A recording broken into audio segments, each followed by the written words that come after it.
Thank you so much, Jenny, and thanks for the partnership with the Human Rights Foundation.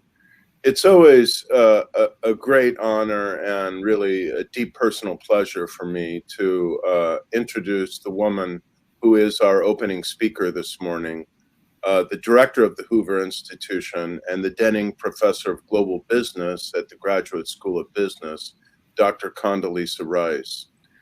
As you all know, Dr. Rice served from 2005 to 2009 as the 66th Secretary of State, and in the 4 years prior to that as National Security Advisor to President George W. Bush, having previously served President George Herbert Walker Bush in the National Security Council at a time when the world was being remade and Germany reunited, if I can partially quote one of her books, with the end of the Cold War. I think you know before that, she served as professor of political science at Stanford University and one of Stanford's most popular teachers, and from 1993 to 1999 as Stanford's provost. She has written widely about democracy and global affairs and very much wants to energize these activities at the Hoover Institution. Condi, thank you for joining us. Thank you very much, Larry. And thank you also to my colleagues at the Hoover Institution, to our Stanford partners, and to the Human Rights Foundation. Thank you very much for being a part of this very important set of conversations. Digital authoritarianism. Who thought that we'd ever put those two phrases together? But in fact, that is what we're seeing. I come at this from a kind of interesting perspective. I was a specialist on what was called the Soviet Union. And one of the questions that I'm most often asked is, are we now in a new Cold War? Is there something to learn from the way that we dealt with the Soviet Union with this rising China? And I always say no. That was a very different set of interactions. It had a worldwide ideological cast, which we may still have, but don't yet have with China. It had a sense of military confrontation that was acute, with armies faced off across each other in Germany and across the world, and a nuclear overhang that every day seemed to threaten civilization. And yet I'm going to say something to you. I think this challenge with China is not just different, but in many ways harder. Now, the Soviet Union never accounted for more than 1% of its GDP in international trade. It's completely isolated from the international economy. And though we thought of it as a military giant, it was actually a technological midget. And that meant that eventually we were able to defeat the Soviet Union on our values, of course, but also because its technological deficit eventually caught up with it. And it wasn't even able to sustain itself militarily against a revitalized American military under Ronald Reagan. Fast forward to China. That's not the China that we face. China has gone in 4 decades from a place where made in China was synonymous with cheap goods to a technological challenger to the United States and the rest of the advanced industrial world. China's therefore a very different proposition. And the interesting thing is that we had a notion of how to integrate this China. Going back to the time when Deng Xiaoping decided to bring China out of its isolation, we engaged in a policy that was bipartisan across different administrations to try to integrate China into the international economy. The idea was that you didn't want this massive new 1.4 billion people outside of the international economy. You wanted them to be a part of it. And so we did everything that we could to help China build a modern economy. We even accelerated China's entry into the World Trade Organization, actually well ahead of when its laws and practices conformed with WTO standards. One of the hard jobs I sometimes had as secretary was to go and explain to the Russians why we were accelerating China's entry into the WTO when in fact Russia was further along in terms of principles and practices and even laws about things like intellectual property protection. And I would say to them, or I would actually have to say to them, well, actually, your economy doesn't matter as much. And that's why we're integrating China. But the hope was that integrating China would not just make it an economic powerhouse, but a responsible partner, a responsible stakeholder, as my deputy Bob Selleck once called it, in the norms of the international system and the international economy. There were even those who hoped that we would be looking at the liberalization of Chinese politics as Chinese people became richer, 500 million lifted out of poverty, as a growing middle class began to think about its rights.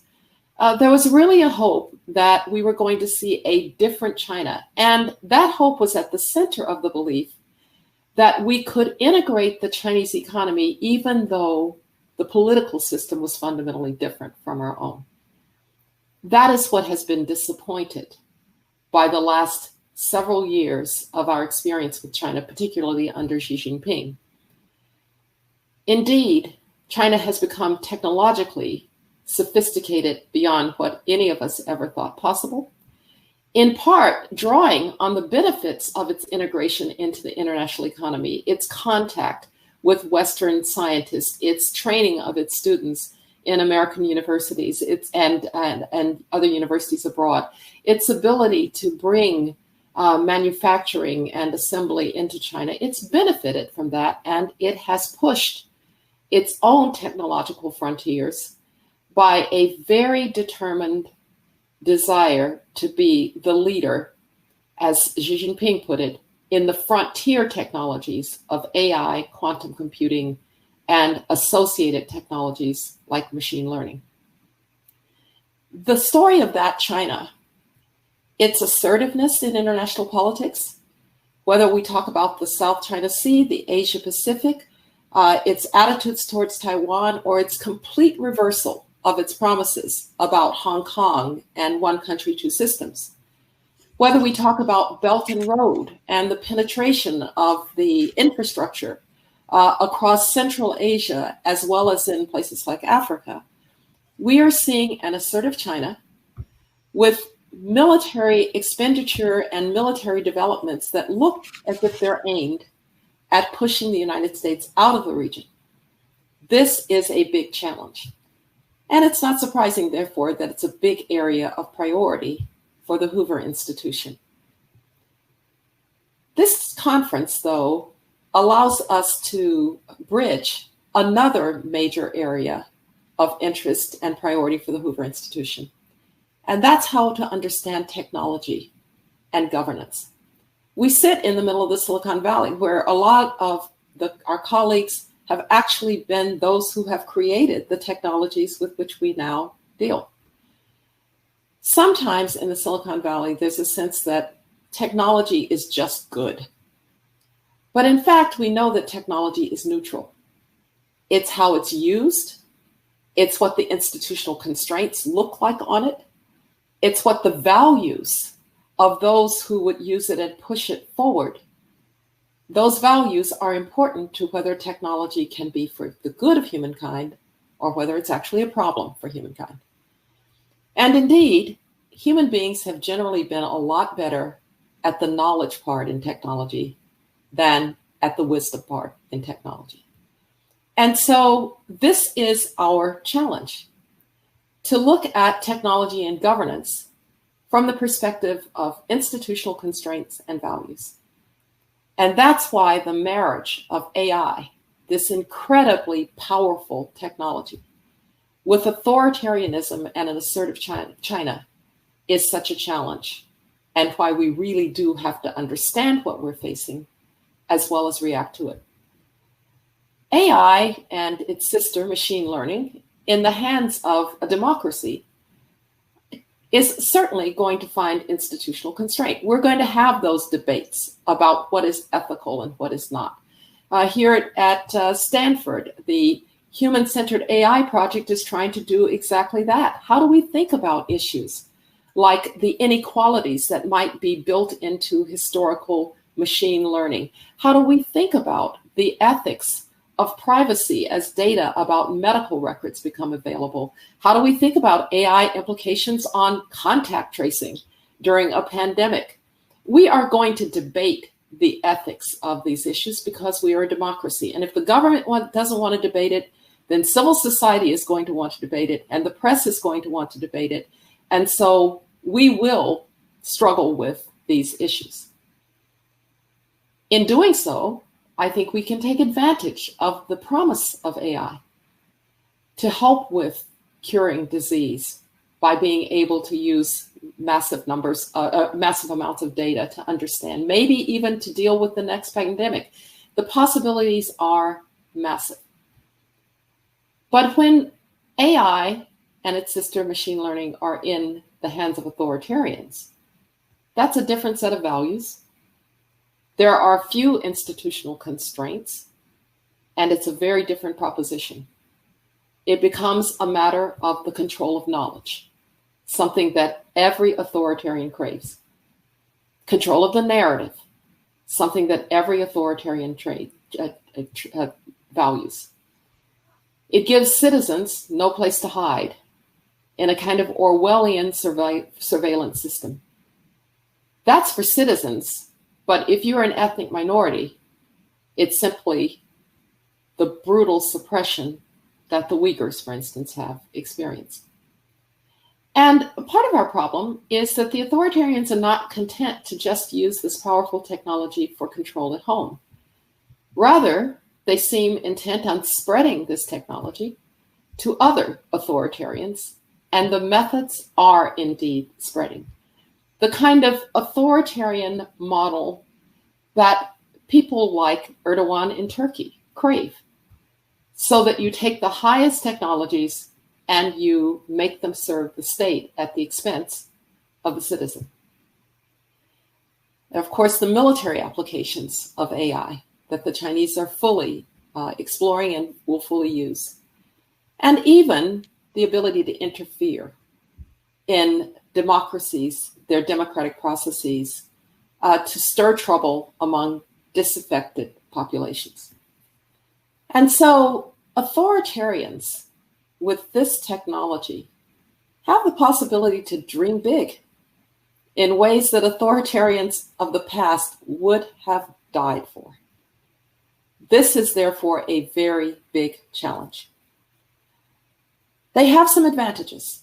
We know that the data that one can gather, if you have no concerns about privacy, will give them massive data, which is a real advantage in AI and machine learning.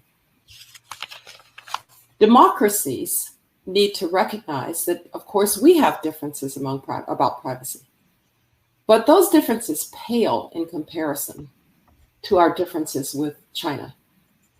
And so whether it is a matter of human rights, whether it is a matter of interference in our own societies, whether it is a matter of military applications, we need to have a concerted effort on behalf of free peoples to make sure that the digital authoritarians don't win. They can't win the race for this technology because whoever wins this race is going to have a leg up on shaping the international system going forward in major ways. I'll bet on free peoples. I'll bet on our openness. I'll bet on our ability to innovate from below. I will bet on our public-private partnerships. I'm confident in us. I want us to be ever attentive to our values. I don't want us to try to out-China China. But I also want us to recognize that we're in a race here, a race that I think has huge implications for the future of humankind, who I still believe want to live in freedom. Thank you very much, and I very much look forward to the outputs of these conversations that will go forward.